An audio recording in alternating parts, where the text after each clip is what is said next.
Highs நான் ஜெசோனா. இன்னைக்கு நம்ம இத பத்தி பார்க்க போறோம் அப்படின்னு பார்த்தீங்கன்னா, டெக் சூப்பர் ஸ்டார் சுதர்ஷன் வந்து அவங்களுடைய காதல் மனைவியை வரதட்சணை கொடுமைப்படுத்தியதாட்டு இது யார் சொன்னாங்க அப்படின்னு பார்த்தீங்கன்னா, அவங்களுடைய மனைவி வந்து கம்ப்ளைண்ட் குடுத்துருக்காங்க. இதுல ஹைலைட்டான விஷயம் என்ன அப்படின்னு பார்த்தீங்கன்னா, இவங்க மனைவி கம்ப்ளைண்ட் குடுத்ததுக்கு அப்புறத்துல இருந்து சுதர்ஷன் அவங்களுடைய ஃபேமிலி எல்லாருமே சேர்ந்து தலைமறைவா ஆயிட்டாங்க.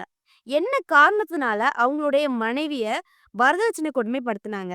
இதெல்லாம் பத்தி தான் முழுக்க முழுக்க இந்த வீடியோல பார்க்க போறோம். இந்த வீடியோக்குள்ள போறதுக்கு முன்னாடி இந்த வீடியோ பத்தின கருத்து ஏதாவது உங்களுக்கு இருந்துச்சுன்னா கமெண்ட்ல தெரிவிங்க. ஏன்னா உங்களுடைய கமெண்ட்டை பார்த்து நாங்க நெக்ஸ்ட் வீடியோ பெஸ்ட்டா எடுக்கிறதுக்கு யூஸ்ஃபுல்லா இருக்கும். வாங்க வீடியோக்குள்ள போய் பார்த்து தெரிஞ்சுக்கலாம். முதல்ல டெக் சூப்பர் ஸ்டார் சுதர்ஷன் வந்து அவங்களுடைய மனைவியை வரதட்சணை கொடுமைப்படுத்தியதாட்டு மனைவி கம்ப்ளைண்ட் பண்ணியிருக்காங்க. எங்க அப்படின்னு பார்த்தீங்கன்னா, தேனி அனைத்து மகளிர் காவல் நிலையத்துல போய் கம்ப்ளைண்ட் கொடுத்துருக்காங்க. சரியா? அந்த கம்ப்ளைண்ட்ல என்னதெல்லாம் குடுத்தாங்க அப்படின்னு பார்க்கறதுக்கு முன்னாடி, இவங்க எப்படி லவ் பண்ணி எப்ப திருமணம் பண்ணாங்க அப்படின்னு பார்த்தோம்னா, அதாவது மதுரை ஒத்தக்கடையை சேர்ந்த வெள்ளாஞ்செட்டிய சங்க தலைவர் சுந்தரராஜனின் மகன்னா டெக் சூப்பர் ஸ்டார் சுதர்ஷன். அவங்க வந்து தனியார் மருத்துவமனையில உள்ள விமலா தேவிய வந்து லவ் பண்ணியிருக்காங்க. லவ் பண்ணி கல்யாணம் பண்றதுக்கு ஆசைப்பட்டாங்க. சரியா? இவங்க 2 பேருமே வேற வேற ஜாதி. அப்போ என்ன பண்றாங்கன்னா, 2 பேத்து வீட்லயுமே நான் இவள தான் கல்யாணம் பண்ணுவேன்னு சொல்லி, ஓகே சொல்ல வச்சு என்ன பண்றாங்கன்னா, திருமணம் பண்றாங்க. இவங்களுக்கு திருமணம் எப்போ நடக்குது அப்படின்னு பார்த்தீங்கன்னா, 2024 மார்ச் 1 அன்னைக்கு வந்து இவங்களுக்கு பிரம்மாண்டமா திருமணம் நடைபெறுது. இதுல பொண்ணு வீட்டார் வந்து வரதட்சணையா எவ்வளவு குடுக்குறாங்க அப்படின்னு பார்த்தீங்கன்னா, பொண்ணு வீட்டார்ல இருந்து 30 பவுன் பொண்ணுக்கு நகையும், ரூ.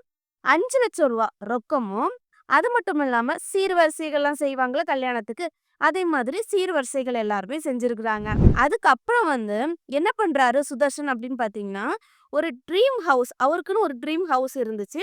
அதே மாதிரி ட்ரீம் ஹவுஸ வந்து அவரு கெட்ட ஆரம்பிக்கிறாரு. சரியா? அப்ப அது கெட்ட ஆரம்பிக்க டைம்ல வந்து சுதர்ஷன் வந்து டெக் பாஸ்ல வந்து ஒர்க் பண்ணிட்டு இருந்தாரு.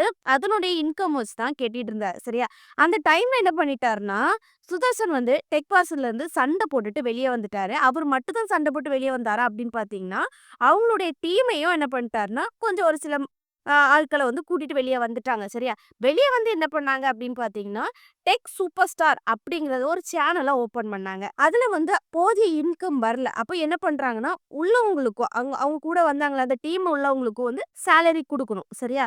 வீட்டுக்கும் பைசா போட்டு வீடு கட்டணும். அப்ப என்ன பண்றாருன்னா, இவரு சிக்கல்ல மாட்றாரு. அப்ப அந்த டைம்ல பணம் இல்லாதனால அவங்களுடைய மனைவி விமலா தேவிட்ட உன்னுடைய 30 பவுன் நகைய தான்னு சொல்லி கேட்டு வாங்கியிருக்கிறாரு. அதே மாதிரி 30 பவுன் நகைய வந்து அவங்க மனைவி வந்து சரி கேட்குறாங்களேன்னு சொல்லிட்டு குடுத்துட்டாங்க. குடுத்தது அந்த 30 பவுன் வச்சு என்ன பண்றாரு, பாதி வீட்டுக்கும் போடுறாரு. அவங்களுக்கு வந்து சேலரி அமௌண்ட்டும் குடுக்குறாங்க. இந்த மாதிரி பண்ணிட்டு இருக்கிறாங்க. சரியா? அதுக்கப்புறமுமே என்ன ஆகுதுன்னா, இந்த 30 பவுன் நகமே யாருக்கிட்ட சுதர்ஷன் கிட்ட தீர்ந்து போச்சு. மொத்த அமௌண்ட் தீர்ந்துடுச்சு.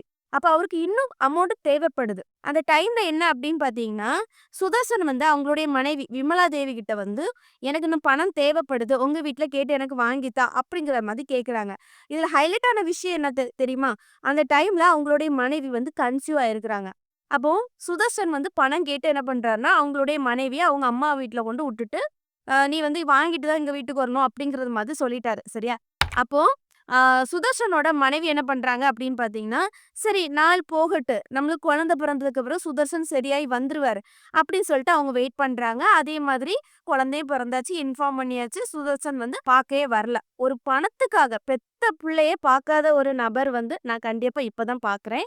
அத வந்து ஒரு பிரபல யூடியூபர் சுதர்ஷனா தான் நான் பார்க்குறேன். சரியா? விமலா ஃபேமிலி என்ன பண்றாங்க அப்படின்னு பார்த்தீங்கன்னா, வீரபாண்டி கோவில்ல வைத்து அங்க உள்ள ஊர் மக்கள கூப்ட்டுருக்காங்க. கூப்ட்டு சுதர்ஷனுடைய ஃபேமிலியும் கூப்ட்டு, விமலாவோட ஃபேமிலியும் கூப்ட்டு என்ன பண்றாங்கன்னா, பேச்சுவார்த்தை நடத்துறதுக்கு எல்லா விஷயமும் சொல்லியிருக்காங்க பெரியவங்கள்ட்ட. அப்போ அங்க உள்ள பெரியவங்க வந்து என்ன பண்றாங்கன்னா, சுதர்ஷன்ட்ட கேட்குறாங்க, "உனக்கு என்னப்பா பிரச்சனை? நீ அந்த பொண்ண கூட்டிட்டு போ" அப்படின்னு சொல்லிட்டு பேசுறாங்க. அப்போ சுதர்ஷன் வந்து சொல்றாங்க, "எனக்கு வந்து பணம் தேவைப்படுது" அப்படிங்கிற மாரி சொல்றாங்க. அப்போ விமலா தரப்புல இருந்து என்ன சொல்லியிருந்தாங்க அப்படின்னு பார்த்தீங்கன்னா, "பணம் தான்ப்பா வேணும். நான் ஒரு 5 லேக்ஸ் தாரேன்" அப்படிங்கிற மாரி சொல்லியிருந்தாங்க. அதற்கு சுதர்ஷன் வந்து என்ன சொன்னாருன்னா, "எனக்கு 5 லேக்ஸ்லாம் பத்தாது. எனக்கு வந்து ரூ. 10,00,000 ரொக்கமும், 30 பவுன் நகையும் வேணும். தந்தீங்கன்னா, நான் உங்க பொண்ண கூட்டிட்டு போவேன். அப்படிங்கிற மாதிரி சுதர்சன் சொல்லியிருக்காங்க. அந்த பொண்ணு என்ன பண்றாங்க அப்படின்னு பார்த்தீங்கன்னா, தேனி அனைத்து மகளிர் காவல் நிலையத்துல போய் கம்ப்ளைண்ட் குடுக்குறாங்க. அந்த கம்ப்ளைண்ட்ல என்ன மென்ஷன் பண்ணியிருந்தாங்க அப்படின்னு பார்த்தீங்கன்னா, நான் கன்சீவா இருக்க டைம்ல வந்து சுதர்சன் வந்து என்ட்ட பணம் கேட்டு எல்லாத்து முன்னாடி வந்து கேவலப்படுத்துனாங்க. வரதட்சணை கொடுமைப்படுத்துனாங்க. அப்படிங்கிற மாதிரியும், பணம் தராட்டா வந்து கொலை பண்ண கூட தயங்க மாட்டேன். அப்படிங்கிறது மாதிரியும் என்ன பண்ணியிருக்காங்கன்னா, கம்ப்ளைண்ட் குடுத்துருக்காங்க. யார் மேலலாம் அப்படின்னு பார்த்தீங்கன்னா, சுதர்ஷன் மேலயும், அந்த பொண்ணோட மாமியார் மேலயும், மாமனார் மேலயும், அதுக்கப்புறம் வந்து நாத்தனார் மேலயும், நாத்தனாரோட கணவர் மேலயும் என்ன பண்ணியிருக்காங்கன்னா, மொத்தமா கம்ப்ளைண்ட் குடுத்துட்டாங்க. சரியா? இப்போ போலீஸார்கள் என்ன பண்றாங்க அப்படின்னு பார்த்தீங்கன்னா, இந்த கம்ப்ளைண்ட் குடுத்த நடவடிக்கைப்படி என்ன பண்றாங்க, இவங்க எல்லாத்தையுமே ஃபேமிலியா தேடிட்டு வராங்க. இப்போ சுதர்சனும் தலைமறைவாயிட்டாங்க. இப்போ சுதர்சன் மட்டும் தான் தலைமறைவாகுனாங்களா அப்படின்னு பார்த்தீங்கன்னா, ஒட்டுமொத்த ஃபேமிலியும் தலைமறைவாயிட்டாங்க. இப்போ சுதர்சன் தரப்புல இருந்து ஏதாவது வரும். இல்ல நான் இந்த மாதிரி கொடுமைப்படுத்தல அப்படின்னு வந்து ஏதாவது சொல்லுவாங்கன்னு பார்த்தா, எதுவுமே இன்னும் வெளியிடல. இப்போ சுதர்சன் வந்து 30 பவுன் நகைக்காகவும், ரூ. 10,00,000 ரொக்கத்துக்காகவும் அவங்களுடைய மனைவிய வந்து கொலை பண்ணுவேன் அப்படின்னு சொல்லிட்டு மிரட்டியிருக்காங்களா. ஒரு டைம்ல சுதர்சன் வந்து எவ்ளோ சம்பளம் வாங்கிட்டு இருந்தாரு தெரியுமா? அவருடைய பேராசைக்காக தான் இப்போ இந்த அளவுக்கு வந்திருக்கிறாங்க நம்ம சுதர்சன். சுதர்சன் வந்து டெக் பாஸ்ல எவ்ளோ சம்பளம் வாங்கிட்டு இருந்தாரு? கடைசி 6 மாசத்துல உள்ள சம்பள விவரத்த நான் உங்கள்ட்ட சொல்றேன். செப்டம்பர் மாசம் ரூ. 15,00,000 வாங்கியிருக்கிறாங்க. ஆகஸ்ட் மாசம் ரூ. 13,00,000 வாங்கியிருக்கிறாங்க. ஜூலை மாசம் ரூ. 18,00,000 வாங்கியிருக்கிறாங்க. மே, ஜூன் மாசம் வந்து ஒரு ரூ. 22,00,000 வாங்கியிருக்கிறாங்க. ஏப்ரல் மாசம் ரூ. 16,00,000 வாங்கியிருக்காங்க. டோட்டல் அமௌண்ட் பார்க்கும்போது கரெக்ட்டா ரூ. 84,50,000 வாங்கியிருக்கிறாங்க. அதுவும் 6 மாசத்துக்கு சரியா?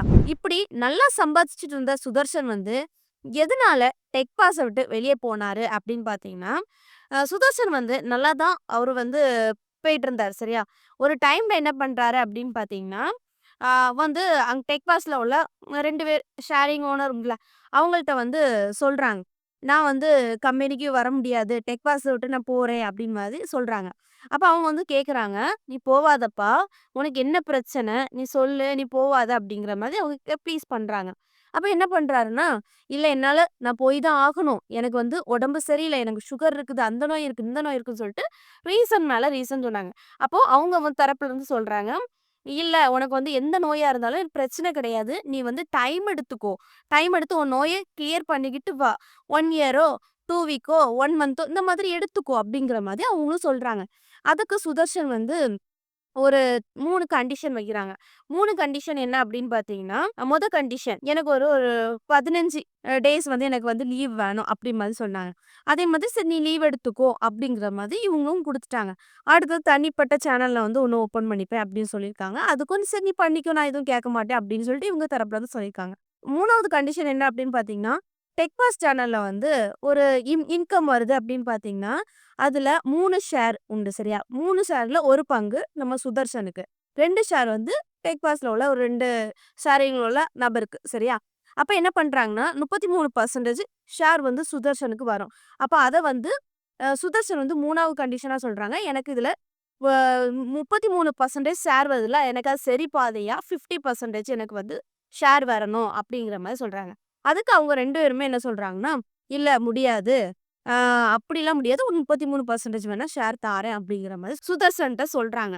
அதுக்கு வந்து அவரும் என்ன பண்றாரு, "முடியாது." அப்படிங்கிற மாரி சொல்லிட்டாங்க. ஏன் அவங்க அப்படி குடுக்கல அப்படின்னு வந்து பார்த்தீங்கன்னா, சுதர்சன் வந்து ஒரு ஐடியா குடுத்துருக்காங்க. நம்ம வந்து இந்த டெக் பாஸ வந்து இன்டர்நேஷனல் லெவல்ல கொண்டு போணும் அப்படிங்கிற மாரி ஒரு ஐடியா குடுத்துருக்காங்க. அந்த ஐடியால இவங்க 2 பேருமே என்ன பண்ணியிருக்காங்கன்னா, இவங்க 2 பேத்துக்கும் வந்த இன்கம்ம அப்படியே அவங்களுடைய டெக் பாஸ் ஆஃபீஸ்க்கு போட்டுருக்காங்க. இத அதுலயுமே அவங்களுக்கு ஃபர்ஸ்ட் வந்து 50 லேக்ஸ் செலவாயிருக்குது. அதுக்கப்புறம் வந்து இன்னுமே அவங்களுக்கு அதிகமா தேவைப்பட்டுச்சு. ஒரு 1,00,00,000 கிட்ட அவங்களுக்கு வந்து செலவாயிடுச்சு சரியா? இந்த மாதிரி சூழ்நிலை போயிட்டுருந்து. இன்னொரு பக்கம் சுதர்ஷன் வந்து அவங்க கிட்ட டெக்ஸ் பாஸ் சேனல வந்து எனக்கு வந்து தாங்க அப்படின்னு மாதிரி கேட்குறாங்க சரியா? ஒரு ரூ. 3,50,00,000 வாங்குவீங்க. 3 டூ 4 கோடி கிட்ட வாங்குவீங்க போல அப்படிங்கிற மாரி பேசுறாங்க. பேச்சுவார்த்தை நடத்தும்போது, இவங்க சொல்லியிருக்காங்க, அப்படி இல்ல ரூ. 15,00,00,000 ஆகுங்கிற மாரி சொல்லியிருக்காங்க. இவங்க என்ன மீன் பண்ணி சொல்லியிருந்தாங்க அப்படின்னு பார்த்தீங்கன்னா, அந்த அந்த சேனலு, ஆஃபீஸ் எல்லாமே சேர்ந்து ஒரு ரூ. 15,00,00,000 நீ தந்துகிட்டு வாங்கிக்கோ அப்படின்னு மாரி சொல்லியிருக்காங்க. இவர் தப்பா புரிஞ்சுகிட்டு என்ன பண்றாருன்னா, வேலைய விட்டு நிக்கிறாரு. சரியா? வேலைய விட்டு நிக்கிறது எல்லாமே வந்து டீட்டெயில்ஸ் அதாவது அவங்கள்ட்ட சொல்றாங்க, "நான் வேலைக்கு வரமாட்டேன்." அப்படிங்கிற மாதிரி எல்லாமே சொல்லியாச்சு. இவரும் வந்து சுதர்சன் வந்து குரூப்ல இருந்து டக்கு டக்குன்னு லெஃப்ட் ஆகுறாங்க. ஒரு நாள் ஆஃபீஸ்க்கு வந்து அவங்களுடைய ஃப்ரெண்ட்ஸ் எல்லாத்தையுமே மீட் பண்ணி என்ன பண்றாங்கன்னா, "நீ வேலைக்கு வரமாட்டேன்." அப்படிங்கிற மாதிரி எல்லாத்தையுமே ஓப்பனா சொல்லிட்டு போயாச்சு. அவங்க ஃப்ரெண்ட்ஸ் எல்லாருமே டெக் பாஸ் சேனல்ல வந்து வேலை பார்க்குறாங்க. சுதர்ஷன் வந்து இவங்க கிட்ட என்ன சொல்லியிருக்காங்கன்னா, PS5 அதாவது ப்ளே ஸ்டேஷன். இது நீ அங்கருந்து வரும்போது எடுத்துட்டு வந்துருங்க அப்படிங்கிற மாதிரி சொல்லியிருக்காங்க. அதே மாதிரி அவங்க வந்து என்ன பண்றாங்கன்னா, ஒரு ரூமுக்குள்ள அந்த ப்ளே ஸ்டேஷன் எடுக்குறாங்க. ஒரு ரூமுக்குள்ள போறாங்க. பையில வைக்கிறாங்க. அதுக்கப்புறம் வந்து மாத்தி வைக்கிறாங்க. மாத்தி வச்சுட்டு ஒரு கட்ட பையில அந்த ப்ளே ஸ்டேஷனும், அப்புறம் வந்து சுதர்ஷனோட திங்ஸ் எல்லாருமே இன்னொரு கட்ட பையில வைக்கிறாங்க. அவர் வெளிய ஒருத்தன் கொண்டு போனானே, அவன் வந்து மாட்டிக்கிட்டான். அத பார்த்து அடடா கிரியேஷன் என்ன பண்றாங்க, கேள்வி மேல கேள்வி கேட்குறாங்க. ஆ இதையுமே சமாளிச்சு விட்டுட்டு என்ன பண்றாங்கன்னா, அவன் வெளிய போனவன் நான் வேலைக்கு வரமாட்டேன் அப்படியே மாரி சொல்லிட்டு போயிட்டான். அதே மாதிரி சுதர்ஷனும் வெளிய வந்துட்டாங்க. அவங்களுடைய டீம் உடந்தையா இருந்தவங்க எல்லாருமே மாட்டிக்கிட்டாங்க. அவங்க எல்லாருமே என்ன பண்ணிட்டாங்க, நாங்க வேலைக்கு வரமாட்டோம் சொல்லிட்டு வெளிய வந்துட்டாங்க. சரி வெளிய வந்து இவங்க என்ன பண்ணாங்க அப்படின்னு பார்த்தீங்கன்னா, சரி நம்மளும் பதிலுக்கு ஒரு சேனல் ஓப்பன் பண்ணோம் அப்படிங்கிற மாதிரி ஒரு சேனல் ஓப்பன் பண்றாங்க. அந்த சேனல் பேர் தான் டெக் சூப்பர் ஸ்டார் அப்படின்னு சொல்லிட்டு சேனல் ஓப்பன் பண்றாங்க. ஓப்பன் பண்ணி நல்லா தான் போயிட்டு இருந்து. அது மாரி சப்ஸ்கிரைபர் எல்லாமே வந்துச்சு. ஆனா அதுல வந்த இன்கம் வந்து இதுல அவங்களுக்கு கிடைக்கல. ஏன்னா எல்லாத்துக்குமே இன்கம் குடுக்கணும், சேலரி குடுக்கணும், அவங்களுடைய ட்ரீம் ஹவுஸ கட்டணும். அப்ப என்ன பண்றாரு அப்படின்னு பார்த்தீங்கன்னா, இந்த மாதிரி கடன் மேல அதாவது பிரச்சனையே சந்திச்சுட்டு இருந்தாரு. இந்த பிரச்சனை காரணத்தினால அவங்களுடைய ஒய்ஃப் கிட்ட 30 பவுன் பணத்தையும் வாங்கியிருக்கிறாங்க. வாங்கிக்கிட்டு அதையும் செலவு பண்ணிக்கிட்டு, இப்ப அவங்களுடைய ஒய்ஃப் வரதட்சணை கொடுமை பண்ணியிருக்கிறாங்க. சரியா? இதுதான் நடந்துச்சு நம்ம சுதர்ஷனோட ஃபுல் ஸ்டோரி. என்னுடைய கருத்து என்ன அப்படின்னு பார்த்தீங்கன்னா, சுதர்ஷன் வந்து டெக் பாஸ்ல வந்து அழகா வேலை பார்த்துட்டு இருந்தாரு. நெறைய இன்கம் வாங்கிட்டு இருந்தாரு. இப்படியே போயிருந்தா ஒரு பல கோடி வந்து சம்பாதிச்சிருக்கலாம். அப்புறம் நல்ல ஸ்டாண்டர்டா வந்த அப்புறம் வந்து வெளிய சேனல் வந்து ஓப்பன் பண்ணிக்கலாம். இல்ல நான் வந்து ஃபர்ஸ்ட்ல இருந்தே நான் வந்து ஸ்டாண்டர்ட் ஆயிட்டேன். நான் இதோட இங்கருந்து வெளிய போனா இன்னும் நல்லா சம்பாதிக்கலாம் அப்படின்னு நெனச்சுட்டு, இங்க வந்து அவர் வந்து சேனல் ஓப்பன் பண்ணி சம்பாதிக்கலாம்னு நெனச்சுட்டு ஒரு பேராசைனால அவரு மொத்தமா போயிட்டாரு. கீழ. இப்போ வந்து அவங்களுடைய ஒய்ஃப வரதட்சணை கொடுமைப்படுத்தியிருக்கிறாரு. இதெல்லாம் இவருக்கு தேவையா அப்படின்னு பார்த்தீங்கன்னா, என்ன பொறுத்தவரைக்கும் எதுவும் சொல்ல தெரியல. இப்போ நீங்க சுதர்ஷன பத்தி என்ன நெனைக்கிறீங்க? இப்போ சுதர்ஷன் வந்து தலைமறைவாயிட்டாரு. இனி இவர பத்தி இன்னும் எதுவுமே வெளிய தெரிய வரல. இனி இவர பத்தி ஏதாவது டீட்டெயில்ஸ் தெரிஞ்சுச்சுன்னா, கண்டிப்பா நெக்ஸ்ட் வீடியோல என்னென்னன்னு சொல்லிட்டு உங்களுக்கு டீட்டெயிலா சொல்லுவேன். நெக்ஸ்ட் ஒரு வீடியோல சந்திக்கிறேன். பாய்.